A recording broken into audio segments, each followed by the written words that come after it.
Recomeçando então aqui, para quem vai entrar aqui na live no Instagram, a gente teve um probleminha, recomeçamos a live.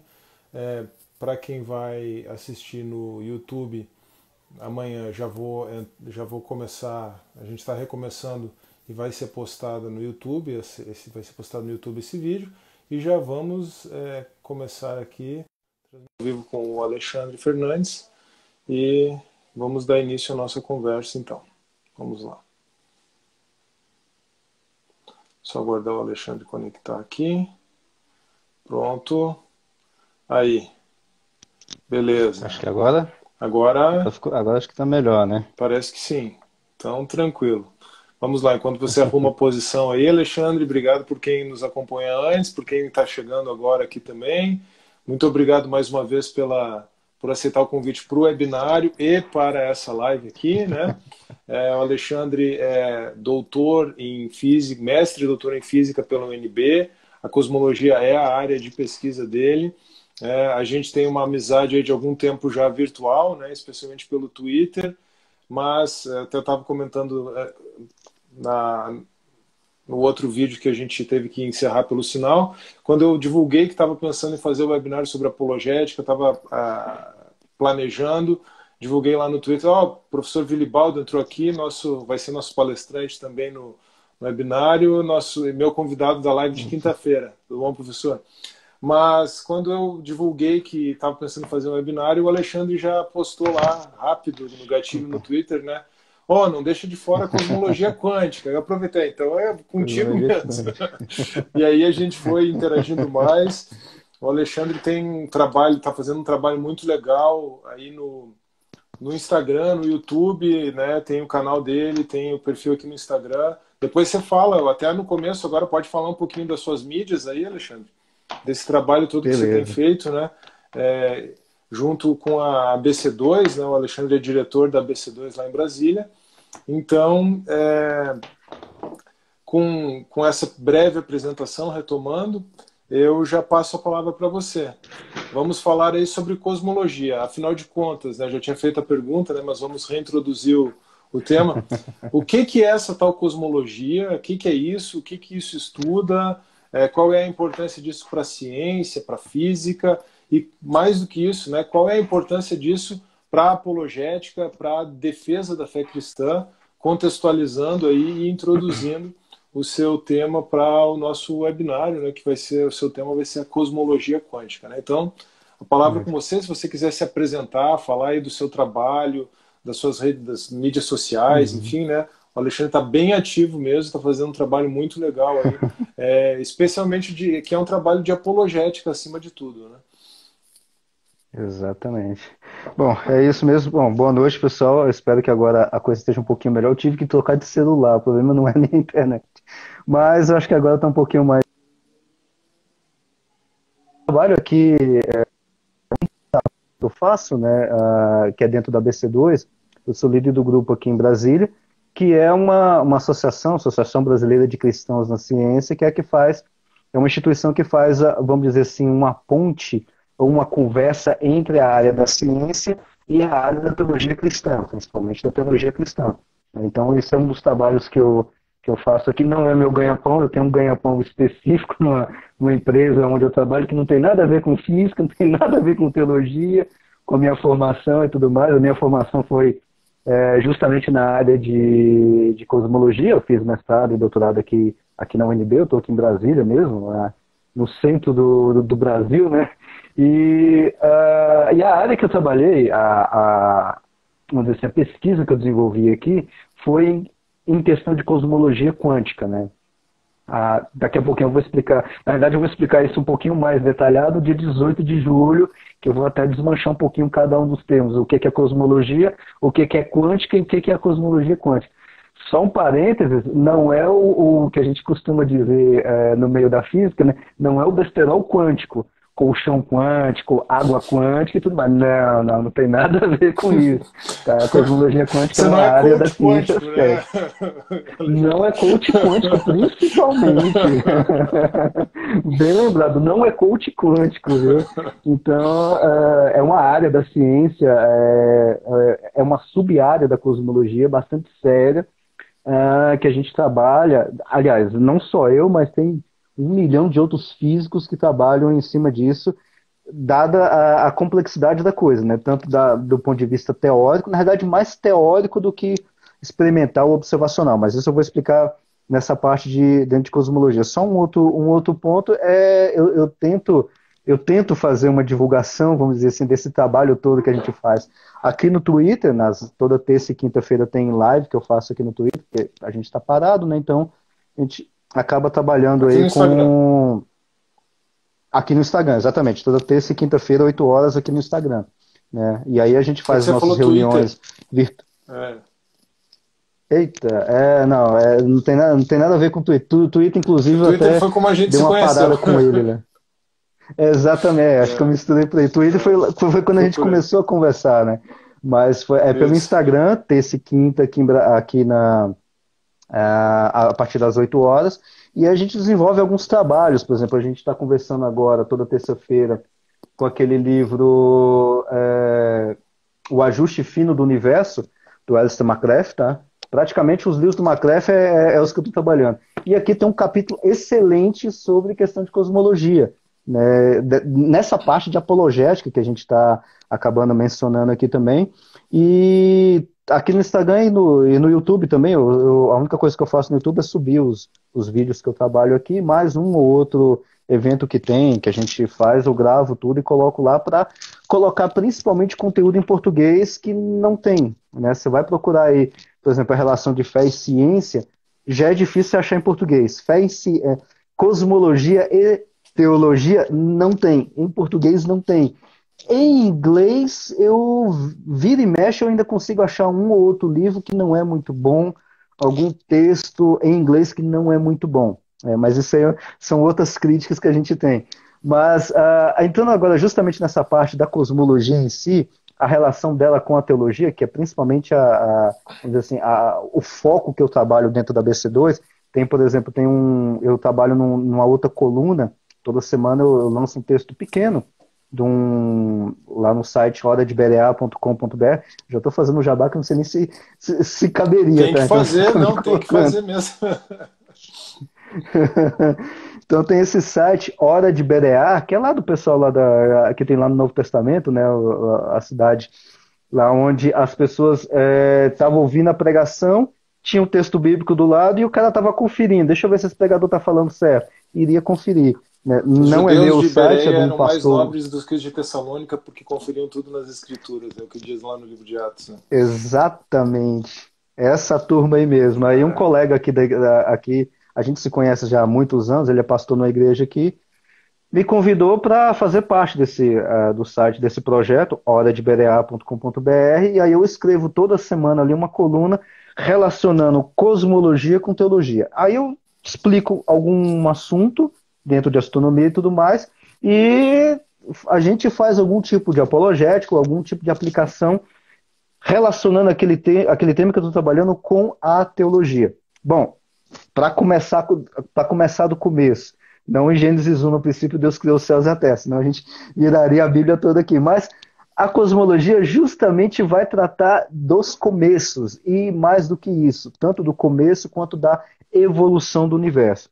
Então, o que a cosmologia é? Ela pega o universo de uma forma geral, ou seja, o universo inteiro, todo o seu conteúdo, e a relação que tem dentro do seu conteúdo, a sua dinâmica e a sua evolução é o que nós chamamos de cosmologia. A analogia que eu gosto de fazer, eu inventei essa analogia de algum lugar, está funcionando por enquanto.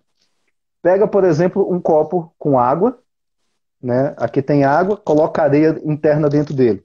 O universo é o copo com água completo.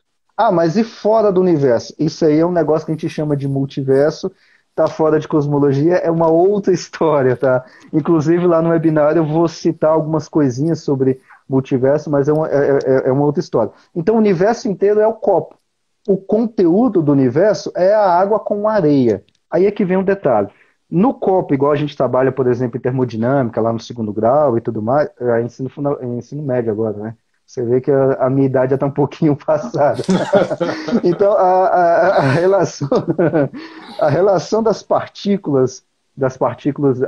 moléculas de água com as partículas da areia e tudo mais, você vê ali que tem um determinado movimento, uma determinada interação nessas partículas e tudo.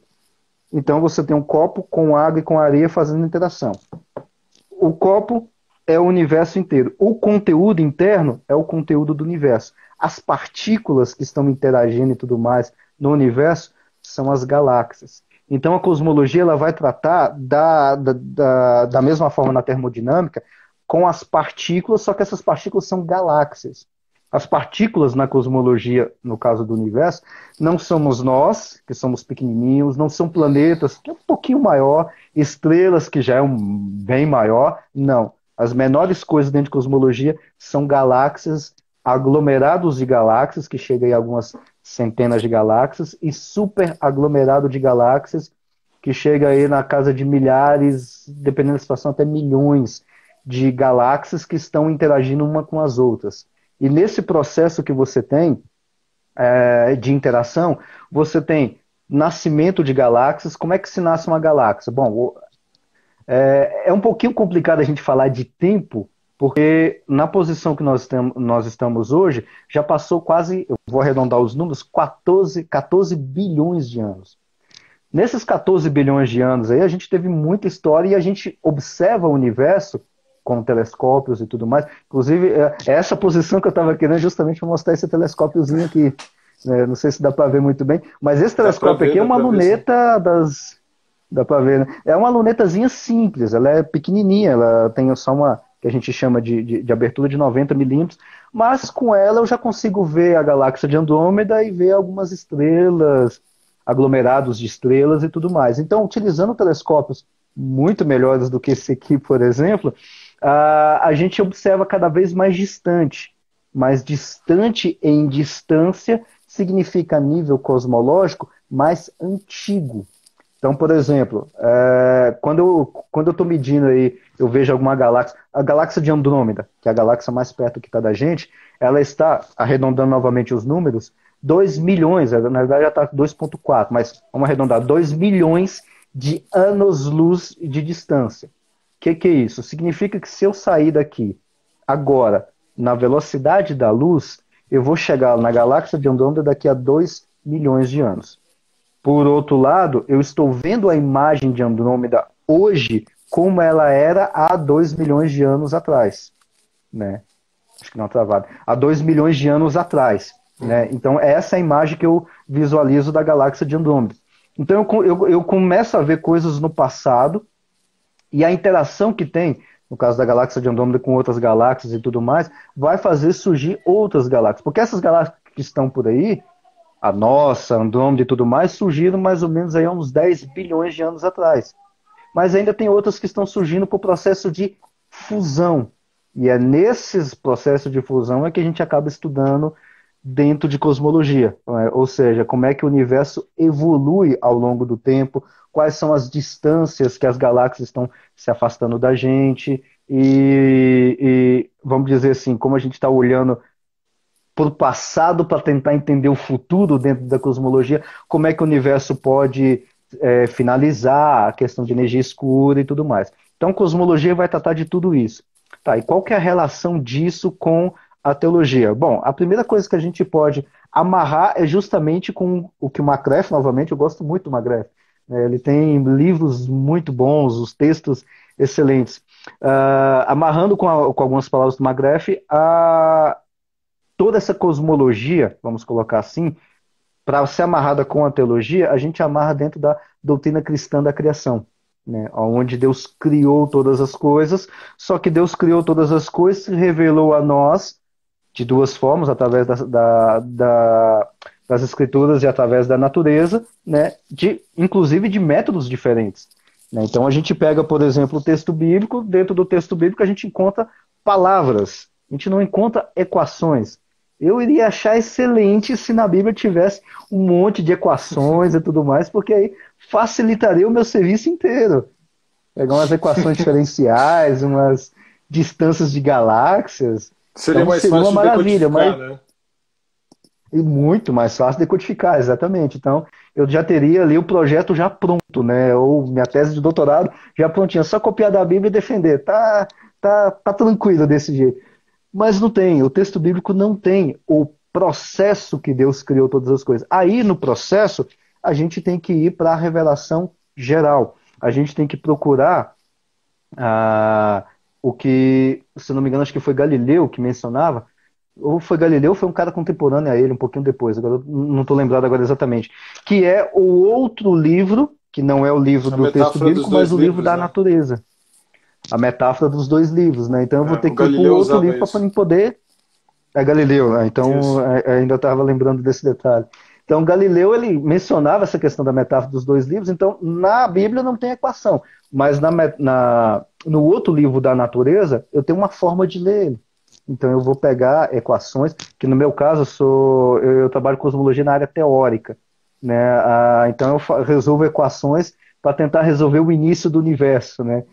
E esse início do universo é justamente a área da cosmologia quântica, que é uma sub-área da cosmologia que vai tratar do início do universo. Ou seja, a gente tem processos que o universo vai evoluindo, igual a teoria da evolução, que a gente conhece lá da evolução das espécies e tudo mais. Isso é a cosmologia. A gente estudar os processos que o universo evolui.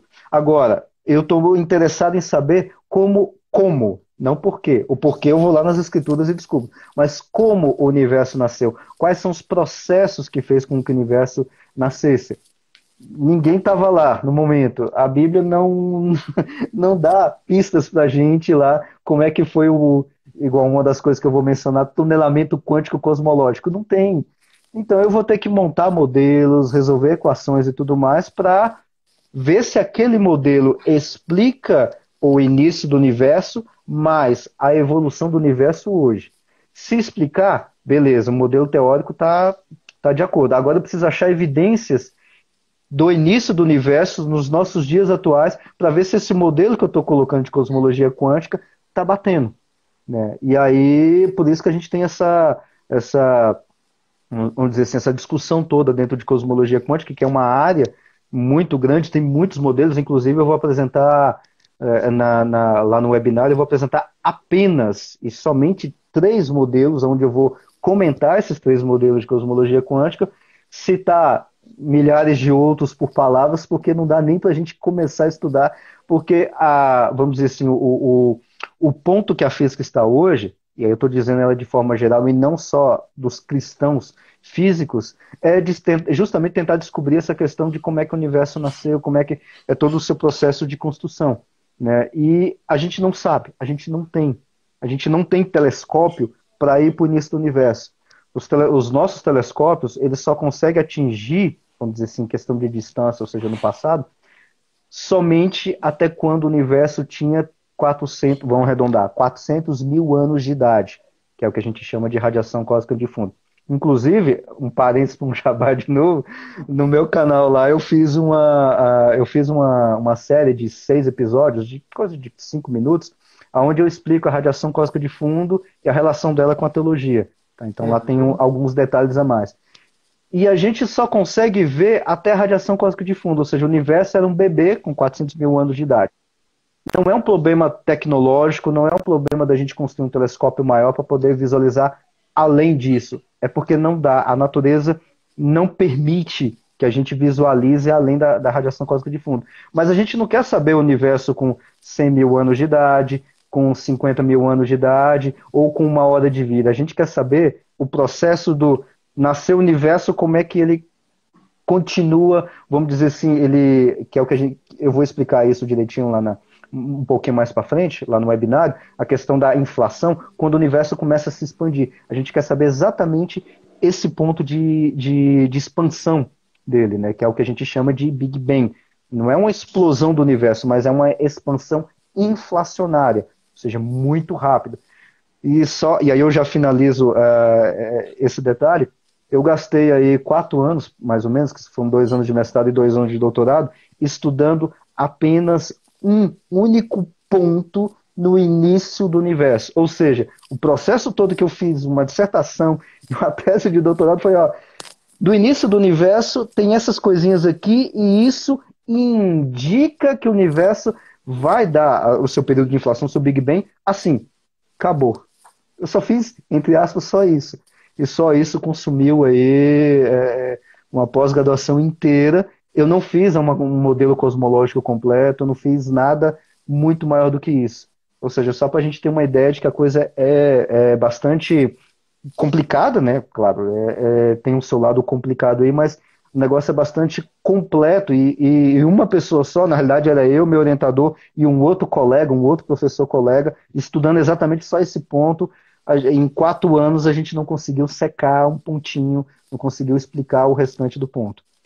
Que tem muita coisa nesse pontinho apenas, né? Porque tem outros milhões de outros modelos aí para a gente poder trabalhar. Isso é interessante, né, Alexandre, porque são diversos modelos que podem ser postulados, né? Ou seja, a gente está buscando algo que possa estar mais adequado à realidade. Mas, na verdade, um detalhe que escape do controle, né? Um detalhe que escape da previsibilidade, um detalhe postulado de forma errada pode prejudicar todo o modelo, né? Então, a gente não está trabalhando no campo das certezas, né? A gente está trabalhando no campo das incertezas que são inerentes à ciência, procurando fazer o melhor trabalho possível, claro, né? Então, isso se conecta com a live que eu fiz com o Daniel na terça-feira da semana passada, que era exatamente muito boa, inclusive. Obrigado, que era exatamente sobre o predicamento do intelecto humano, né? Mas ainda assim a gente pode realmente fazer um esforço intelectual, a gente pode dedicar uma vida, às vezes, a estudar um ponto, né, um momento. Você dedicou 4 anos a estudar um momento, um ponto, e é assim mesmo. O Daniel passou a pós-graduação dele inteira, claro, não em cosmologia, mas em filosofia, ele passou a pós-graduação dele inteira em uma página de Aristóteles. Mais precisamente em uma preposição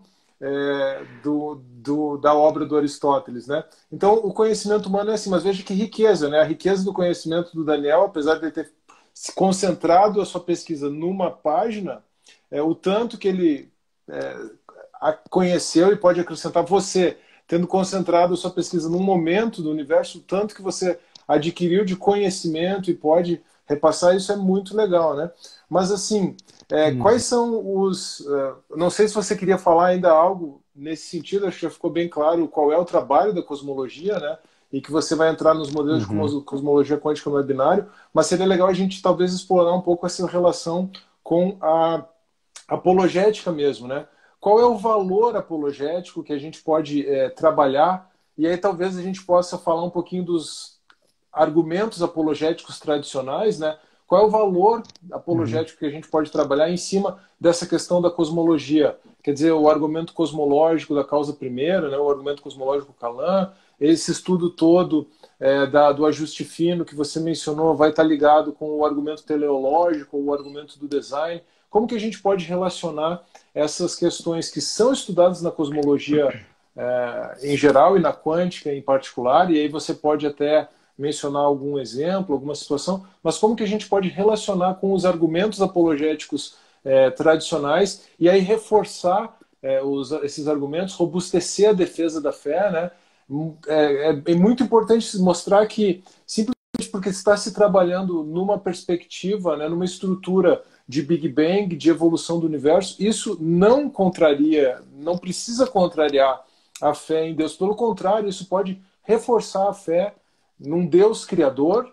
E aí entra o outro aspecto da apologética, né, um aspecto que eu tenho chamado de existencial. Até o Jefferson estava na live aqui, agora há pouco o Jefferson vai falar sobre aquilo que eu chamo de apologética existencial no webinário, não sei se ele já saiu, mas aí a questão da fé, né, da fé em Cristo como a resposta existencial para o ser humano, é um outro componente. As duas coisas andam juntas, não tem como separar. Nós estamos falando de um Deus trinitário, né? Um Deus criador, a gente está trabalhando a parte da criação aí, mas um Deus criador que é também provedor, que tem uma providência, e que mais do que isso, é um Deus que é redentor. E aí entra a revelação especial de Deus em Cristo, né? Você mencionou a metáfora dos dois Uhum. livros, mas então eu acho que seria legal Uhum. trabalhar um pouquinho dessa perspectiva. Do que a cosmologia nos ensina, né? Do que a gente pode recolher ali, mesmo com esse ponto de interrogação das incertezas da ciência, mas como que isso pode reforçar a fé num Deus criador. A gente sabe que a questão Uhum. da própria teoria do Big Bang, né, foi algo que foi vista como apontando para o teísmo, e aí houve muita resistência dos ateus. A gente comentou um pouquinho sobre isso, você deixou uns comentários lá no YouTube também. Acho que essas são coisas legais de trabalhar, a não ser que você queira, claro, Uhum. aprofundar alguns outros aspectos da própria cosmologia aí na sua exposição. Uhum. Com relação a essa questão da apologética, tem um ponto interessante que é a questão do ajuste fino, né? A gente pega, vamos pegar como é que é esse ajuste todo dentro do universo, e aí só um pontozinho anterior a isso, a questão do multiverso, né? O Pokhonn, que é um físico aposentado, ele deu quase 30 anos de aula de física lá em Oxford, né? Ele aposentou e aí a gente pensou, parou com a vida. Não, ele é teólogo também e continua pastoreando uma igreja lá na Inglaterra, né? Então, na verdade, foi por isso que ele aposentou de Oxford. Ele escreveu um artigo, que é aquele artigo lá que eu mencionei lá no vídeo, que a ideia do multiverso ela foi colocada entre outros motivos. É claro que isso não é o único motivo, a gente consegue trabalhar com multiverso dentro de equações matemáticas. Um outro parênteses, não existe até agora nenhuma evidência de universo paralelo. A NASA não descobriu nenhum universo paralelo, igual tem algumas notícias que saíram esses dias agora. Então a gente tem evidência zero de qualquer coisa que indique a possibilidade da existência de um outro universo, de um multiverso. Não temos nada. Até essa data agora, não temos nada. Fechando parênteses, um dos motivos que se colocar essa questão de multiverso, o Pokémon levanta lá, seria justamente essa ideia de tentar, vamos dizer assim, explicar o início do universo ou explicar o motivo, e isso é muito estranho dentro da física, a gente dá motivação das coisas dentro da física. A física não dá motivação, a física não explica o porquê nós estamos aqui. A física explica, olha, tem partículas, tem forças e tudo mais. Tá, e por quê? Não, porque não cabe aqui não. A gente vai justamente dentro disso. E aí tem alguns colegas que eu gosto de conversar com eles e tudo mais, justamente nessa questão de ajuste, né, ajuste fino. O que eu estou falando com ajuste fino? Dentro da física, a gente menciona essa ideia de ajuste, que é o seguinte: a gente tem um conjunto de partículas elementares, são poucas partículas, menos de 20 partículas. Só com essas partículas nós montamos o universo inteiro. Então, próton não é uma partícula elementar, ela é formada por quarks. A molécula de água, molécula de qualquer outra coisa, é formado por outros átomos, e cada átomo é formado por partículas elementares. Tá? Então, todo esse conjunto inteiro de coisas que a gente conhece no universo é formado por quase 20 partículas, apenas. Nada mais do que isso. Eu não lembro o número exato agora, porque entrou a partícula de Higgs, que é o que dá a massa, e aí tá uma bagunça na nossa cabeça agora, porque a gente não sabe se a partícula de Higgs, que é o que dá massa para as coisas, o pessoal até chama de partícula de Deus aí, porque Uhum. ela seria uma partícula de início do universo, mas isso é uma outra história. A gente não sabe se é uma partícula única ou se é uma família de 5 ou 7 partículas. Então, por isso que acabou bagunçando qual que é o número exato de partículas elementares. E físico não trabalha com número, né? Ele trabalha com letras. A gente tem P partículas, né? Mais fácil da gente trabalhar. Então, vamos arredondar aí que tem 17 partículas. 17 partículas. Só com essas 17 partículas eu consigo construir o universo inteiro. Tá, por que não 15 partículas? 2 partículas? Porque não dá. A gente não tem força o suficiente, inclusive nessas partículas já estão incluídas as forças fundamentais. Quais são as forças fundamentais? Força eletromagnética, força gravitacional, que a gente nem sabe se tem partícula ou não, é uma outra discussão muito legal. Força nuclear forte, que é o que junta os prótons lá dentro do átomo, Por isso que próton com próton, que são partículas positivas, ao invés de se repelir, elas ficam juntinhas dentro do átomo. Força nuclear forte que faz isso. E a força nuclear fraca, que é o que faz o decaimento dos átomos. 4 forças. Bom, com 3 forças a gente formaria o universo? Não. Com 5 forças a gente formaria o universo? Também não. Tem que ser 4. Exclusivamente 4 forças. Então, esse tipo de coisa, aí a gente tem... Eu passaria o resto da noite aqui falando de causos, como diz aqui no Goiás, né? De causos, assim, coincidentes, que é só uma coincidência.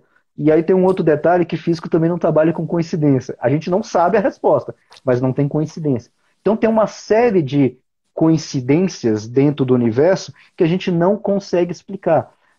Essas coisas que se tem, por que tem a vida, por que o ajuste da vida é só com 20 aminoácidos e não menos e não mais, a molécula de DNA, as partículas e tudo mais. Então a gente junta um monte de coisas e a gente fala, olha, inclusive fazemos contas com isso.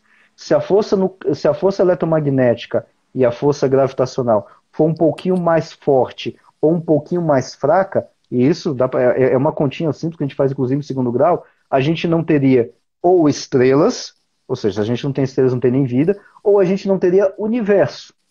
Só isso. Se a força nuclear, se a força gravitacional fosse um pouquinho mais forte, a gente nem teria universo. Então, assim, tá um ajuste, e assim, o número que a gente calcula, porque tem as constantes lá dentro, aquela constante de Newton, a constante de Coulomb e tudo mais, e é experimental aqueles valores, se a força for ali um pouquinho maior, um pouquinho menor, em uma parte em 100 mil, em uma parte em 1 milhão, um pouquinho mais forte, um pouquinho mais fraco, a gente não teria universo, né? Então, conversando com alguns colegas aqui, a gente leva toda essa discussão de como é que tudo começou e tudo mais lá para o início do universo. A gente vai lá na cosmologia, lá no início. E aí a gente chega até num certo ponto, conversando com físico, inclusive tem até ateus lá no meio e tudo mais. Olha, tudo começou aqui, beleza. No início do universo a gente não tinha partícula, a gente tem aquele mar de plasma com quarks e tudo mais, aquelas coisas todas. Quando o universo começa a se esfriar, é que a gente vai ter a formação das primeiras partículas, dos primeiros átomos e tudo mais. Os primeiros átomos, por exemplo, o átomo de hidrogênio, que é só um próton, só vai aparecer quando o universo tem quase 3 minutos de idade, né? Ou seja, antes disso a gente não tem nem átomo. Então a gente chega até lá no iníciozinho do universo. Aí a gente começa a dar umas devagadas aqui, né, nos corredores da faculdade da vida. Tá, como é que tudo começou? Bom, isso a gente estuda de cosmologia quântica. E aí a gente chega até um certo ponto. Olha, para o universo nascer, tem um determinado processo. Esse processo nasce junto com o universo ou nasce antes do universo? E a gente fica numa certa discussão desse tipo. Resumindo a história para não delongar muito, todo mundo consegue chegar até um certo ponto que as leis da física, e aí estou chamando de leis, tudo isso que dá, vamos dizer assim, que vai colocar o universo em funcionamento lá no seu início, lá na cosmologia quântica, vem antes do universo nascer. Tem que ser antes do universo nascer, porque o universo não está nascendo, epa, e agora eu vou para onde? Ah, você faz um tunelamento aqui, tunelei, agora eu vou para onde? Não, eu vou para aqui. Não tem como. A escrita da lei, como a gente está falando agora, de um ponto de vista um pouco mais teológico, né? Quando Deus está escrevendo as leis, ele tem que fazer isso antes do tunelamento quântico, antes da partícula acontecer e tudo mais, né?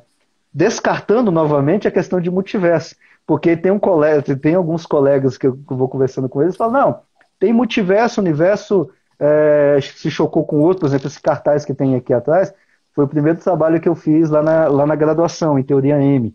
Eu vou explicar um pouquinho lá no webinar aí sobre a questão de... Não dá para ver essa figurinha, justamente essa figurinha aqui, que é um choque de 2 universos paralelos, né? Mas eu mostro lá no webinar, inclusive acho que eu coloquei até umas imagens no slide também, onde você tem choque de universos e justamente no ponto de contato você tem um Big Bang. Aí eu conversando com alguns colegas, falo, tá, beleza, você tem universos anteriores, você tem choque de universo, tá. Qual é a evidência disso? Resposta deles. No Big Bang, no choque de universos, ou se você tiver um outro modelo de um universo só que se contrai e se expande, na sua expansão, o Big Bang apagou as evidências de um universo anterior. Aí falou, bom, beleza, então agora a gente ficou certinho, não temos evidência de multiverso, não temos evidência de universo anterior. Não, mas foi apagado. Cara, nós dois somos físicos, né? Eu cristão e ele Isso, ateu. Então você quer colocar o Deus. Aí ele fala, você quer colocar Deus? Mas eu falei, cara, eu não mencionei Deus em momento algum. Mas se você quiser colocar é Deus no só que meio da você não conta, está a gente fazendo coloca. ciência, né? Você vai dizer para ele. Eu não falei Exatamente. em Deus, mas você não está fazendo ciência.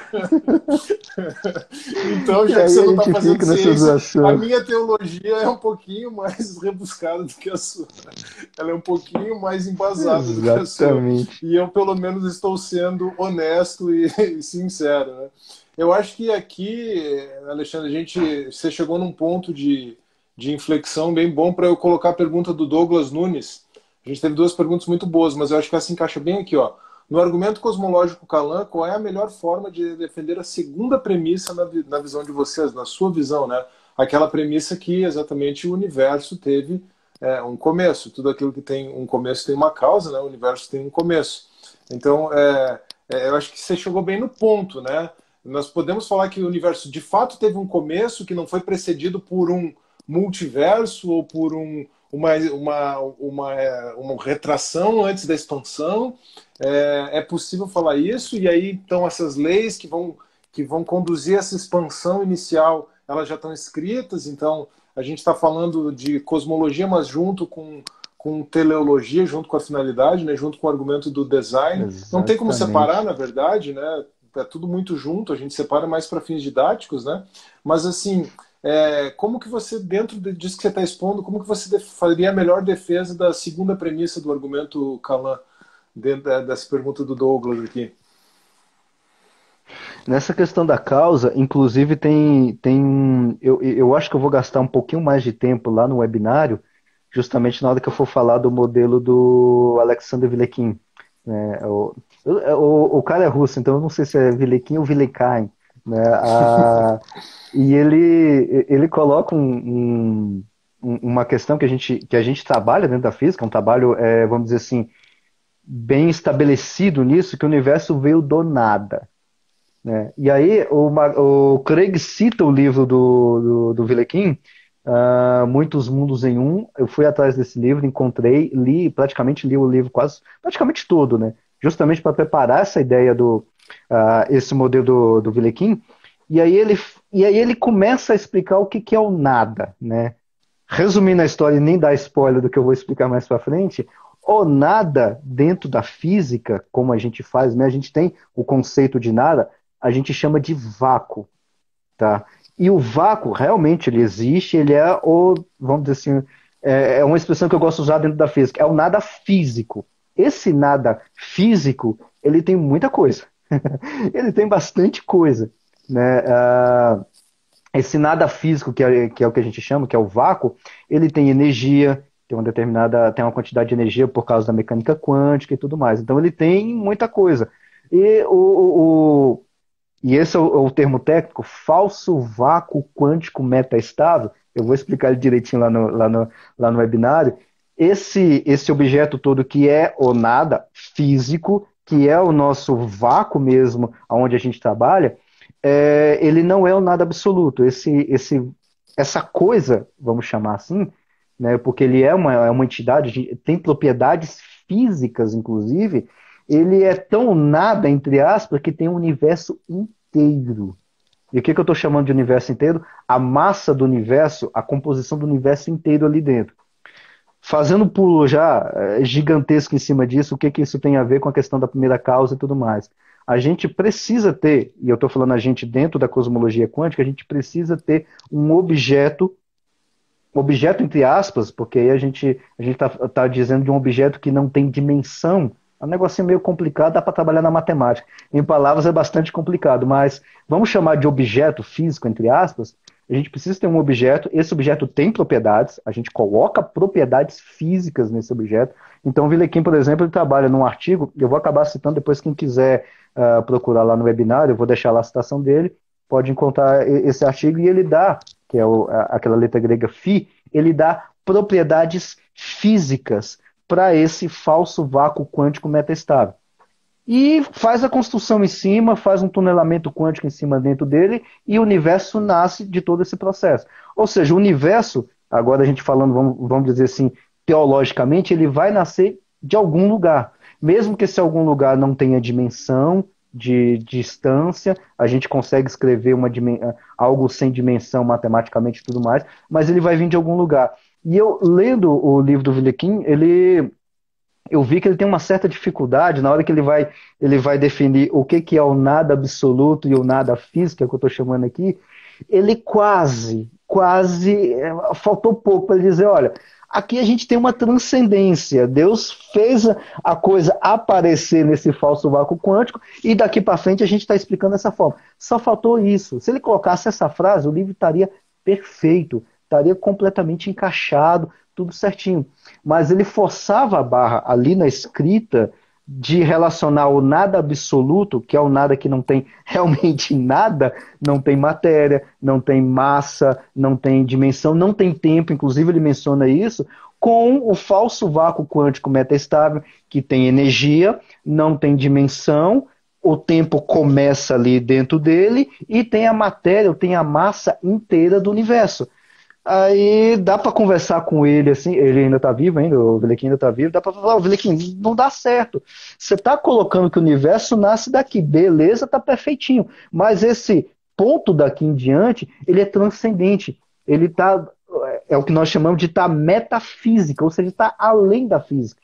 Você não tá, se você não fazer um ajuste aqui dizendo, não sabemos como é que nasceu esse campo, que é o que a gente chama na física, esse campo escalar, beleza, fica perfeito. Você não coloca o nome de ninguém e tudo mais. Mas esse objeto aqui tem um começo. Ou, na nossa expressão que a gente está trabalhando aqui, ele tem uma causa. Se você quer fazer qualquer outro processo e tudo mais, vai ter alguma coisa a partir disso, a partir dessa causa. Inclusive, ele fala, olha, dentro da mecânica quântica, a gente não tem causa. Não é bem assim. Causa e efeito dentro da mecânica quântica, como ele está trabalhando, realmente troca de lugar. Você pode ter feito antes da... bastante estranho. Mas é bastante estranho na hora da gente escrever as equações. Eita, na hora da gente, vamos dizer assim, trabalhar com ele e tudo mais. Mesmo que a gente não saiba por causa do princípio de incerteza de Heisenberg, ou seja, quem vem primeiro, a causa, o efeito ou a causa, qual que é a sequência, um está amarrado com o outro. Só para dar um gostinho de nó na cabeça de quem está assistindo. Por exemplo, a gente tem dentro da física alguns conceitos de que o efeito pode influenciar na causa, né? Mas você nunca tem um efeito sem causa, ou você nunca tem uma causa sem um efeito. Não tem, você tem os dois. Como é que é a ordem dos dois? Aí a gente briga dentro da mecânica quântica, a gente faz experimentos, faz um bocado de coisa. Mas sempre vai ter uma causa. E aí, voltando nessa segunda premissa, o universo também vai ter uma causa. Se a gente vai colocar aí a causa, seja lá quem for, o efeito eu conheço. Falso vácuo quântico metastado. Esse é o efeito. Aí o Wilkein fala, não tem causa. Tem sim. Esse negócio não vai aparecer do nada novamente, né? Ele aparece de alguma forma, inclusive, para você colocar o processo de tunelamento quântico, que é o que vai acontecer depois. Vamos colocar aí o tempo começando aí depois, a escrita disso tem que aparecer antes do tempo, dentro ali do contexto que ele está colocando.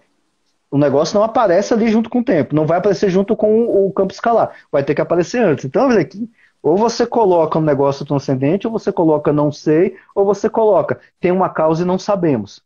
Mas esse negócio vem de algum lugar, vamos dizer assim, tem uma causa. Agora, fazendo a inter-relação com a teologia, né, você falou algumas vezes, a escrita disso vem de antes. E a escrita é exatamente a projeção, né? É exatamente uma mente operando, né?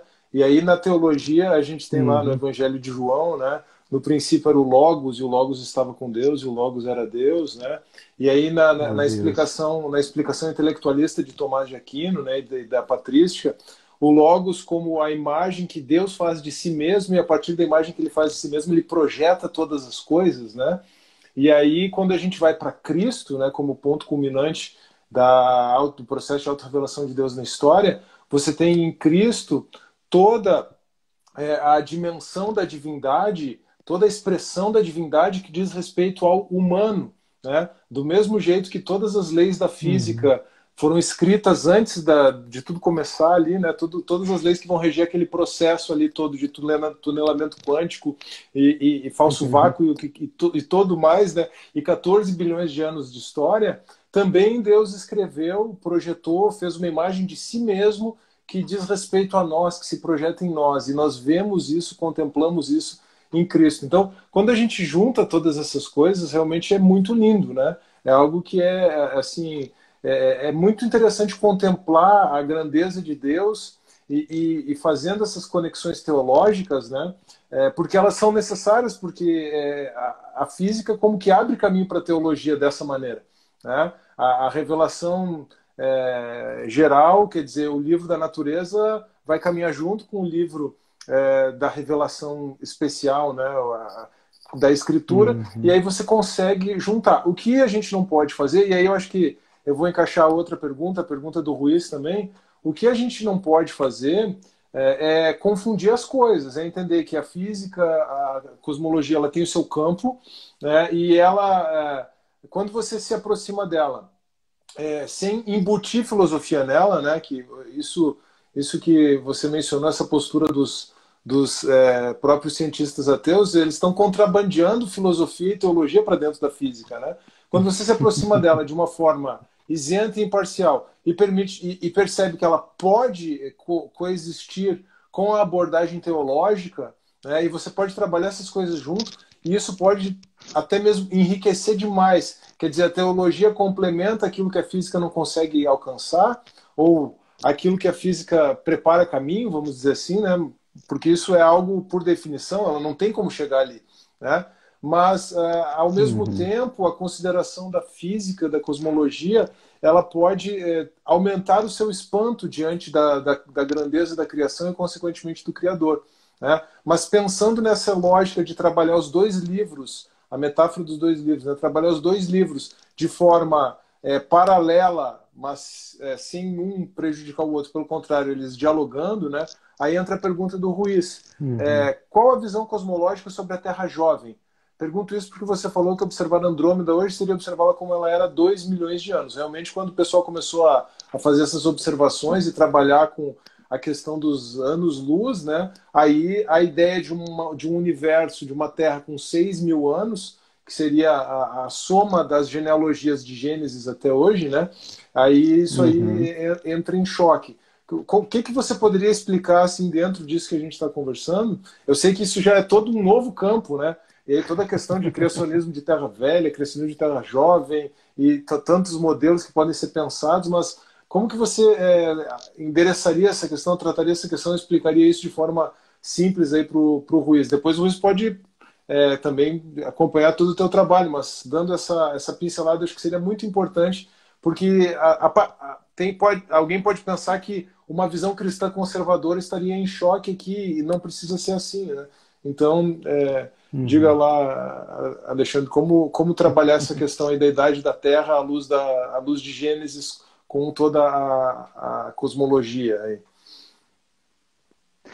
Isso aí a gente realmente tem outras, vamos dizer assim, é um grande campo que dá para fazer discussão, questão do questões da Terra jovem, questões da Terra antiga, e a questão das idades. Inclusive eu vou deixar até uma indicação de um outro, eu gosto de ficar fazendo indicação dessas coisas, tá até aberto aqui, desse outro livro aqui que tem, A Origem, 4 visões cristãs sobre criação, evolução e design inteligente. Tá no meu Kindle para eu começar a ler esse livro aí. Não consegui começar. Tá vendo? É um livro muito bom. Ele vai trazer essas visões, inclusive essas 4 visões que eu mencionei: criações da Terra jovem, da Terra antiga, design inteligente e criacionismo evolutivo, né? Lá, aqui nas reuniões aqui em Brasília de quinta-feira, a gente está tratando disso. Na realidade, eu já tratei das 3 primeiras. A próxima, na quinta-feira, a gente vai começar no criacionismo evolutivo. A coluna que eu escrevo lá também, eu dou umas pinceladas complementando, mas só adentrando nessa ideia da questão da Terra jovem, é o seguinte, e aliás, não só dela, mas na visão cristã, porque a gente está trabalhando aqui, eu sou cristão já há muitos anos, há algumas décadas, né? Não vou revelar para não revelar a minha idade completa, né? Mas Eu tenho muito mais tempo de crente, vamos colocar nesse palavreado todo, do que de cientista. De cientista é 2006, quando eu comecei a faculdade de física. Então eu tenho muito menos tempo do que quando eu estou trabalhando dentro da igreja, estudando e tudo mais. E essa questão de conflito, tem muitas pessoas que têm conflito, tem outras que não têm. E aí eu vou parafrasear a Deborah Hassman, que nesse livro aqui vai trabalhar o criacionismo evolutivo, e tem um outro também que ela dá um depoimento. Deborah Hassman é uma física, presidente daquele Biologos, ou Biologos, do Francis Collins, lá nos Estados Unidos, ela que é a presidente atual, e ela é física, e ela coloca uma frase que eu queria trabalhar, justamente essa frase. O conflito, parafraseando ela, o conflito entre ciência e fé cristã não existe. Não existe o conflito. O conflito entre fé e ciência, quando ele existe, entre aspas, ou quando ele é visto, não é pela fé e pela ciência, é pelo observador. Em outras palavras, fazendo até usando a analogia dos dois livros, né? Se eu estou lendo dois livros, os dois livros vêm do mesmo autor. Os dois livros não têm conflito. Agora, eu, como leitor do lado de cá, estou lendo o livro da criação ou o livro do texto bíblico, tem conflito aqui. Mas onde é que está o conflito? Eu. Ou eu não estou lendo a Bíblia direito, ou eu não estou lendo a ciência direito, ou eu não estou lendo nenhum dos dois direito. Inclusive, a Hassman fala isso. Olha, tem erro ou na sua interpretação bíblica, ou na sua interpretação científica, né? Ou nas duas interpretações. Esse é o mais provável, inclusive. Que é o mais provável, exatamente.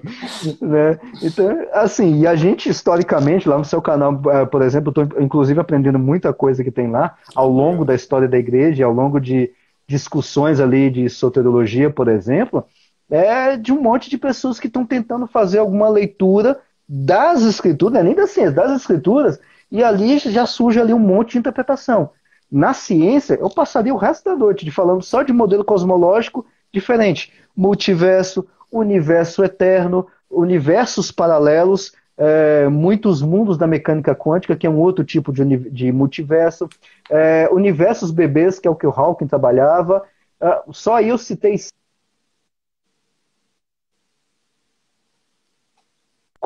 diferente. E dentro dessas áreas, cada uma delas vai puxar linhas que são interpretações completamente diferentes. Só voltando então nessa questão de como é que a gente observa a questão da Terra jovem e tudo mais. Bom, olhando vou começar pelo mais simples para mim, vamos dizer assim. Olhando pela parte científica, a gente não observa um universo ou uma Terra com poucos milhares de anos, 6 a 10 mil anos. Não cabe, não tem. Nenhum tipo de datação ou de observação cabe dentro de poucos milhares de anos. Tá? Ele vai caber sempre em bilhões de anos. 14 bilhões de anos, 13,82, alguma faixa acima de 13 bilhões de anos. Bilhões de anos. Agora, indo para a parte... Isso é o que a gente consegue fazer a interpretação, vamos dizer assim, dos dados em si. Então, se eu tenho um modelo, por exemplo, que são das evidências, se eu tenho um modelo de universo eterno ou de um universo com teoria do Big Bang, eu vou ter que dar conta que a minha medida tem 14 bilhões de anos de idade. Como é que eu trabalho no universo eterno que só tem 14 bilhões de anos? O cara que defende esse modelo vai ter que se virar para explicar isso. Porque você está fazendo uma outra coisa, aí ele vai arrumar algum argumento. Vai ter que explicar os 14 bilhões de anos em algum momento. Então, essa é a evidência. Agora, olhando pela questão do texto bíblico, e é um trabalho que a gente faz também dentro da BC2, que tem a parte de hermenêutica, de exegese bíblica também, a gente precisa ler o texto das Escrituras, e aí quando a gente faz uma leitura, e aí uma outra indicação que eu faço também de um autor chamado John Walton, tem diversos livros dele, mas um livro especificamente dele é o Mundo Perdido de Adão e Eva. Ele tem o Mundo Perdido de Adão e Eva, o Mundo Perdido do Dilúvio. O Mundo Perdido do Dilúvio fala um pouquinho disso também, mas só para deixar uma recomendação, esse aqui que está em português. O Mundo Perdido de Adão e Eva. Tá? E nesse livro aqui, o John Walton, ele é um professor de Antigo Testamento, ele não sabe nada de cosmologia nem nada. Ele vai dar uma interpretação, assim como a gente tem várias na cosmologia, ele vai fazer dentro do texto bíblico. Uma, porque tem várias. de como é que a gente tem que ler aquele trecho inicial de Gênesis 1, 2, 3, de Gênesis de 1 a 11, vamos arredondar assim. E aí você tem que procurar a questão da literatura bíblica, o hebraico não moderno, mas o hebraico original, aquele que não tem os pontozinhos lá dos maçoréticos, e que hoje em dia é dificílimo da gente estudar, que não tem nada a ver com hebraico. Tem, claro, tem a ver com hebraico moderno, mas não é hebraico moderno. A gente tem que entrar na cultura que tinha no século XV a.C. Ou seja, o John Walton vai chamar isso de rio cultural daqueles povos que está ao redor de Israel, que é o antigo Oriente Próximo, aonde está babilônico, cananeu, egípcio e tudo mais, para poder entender a cultura da época, entender por que que Moisés, quando estava escrevendo Gênesis 1, escreveu uma semana de 6 dias. Por que que ele não colocou uma semana de milhões de anos ou de bilhões de anos?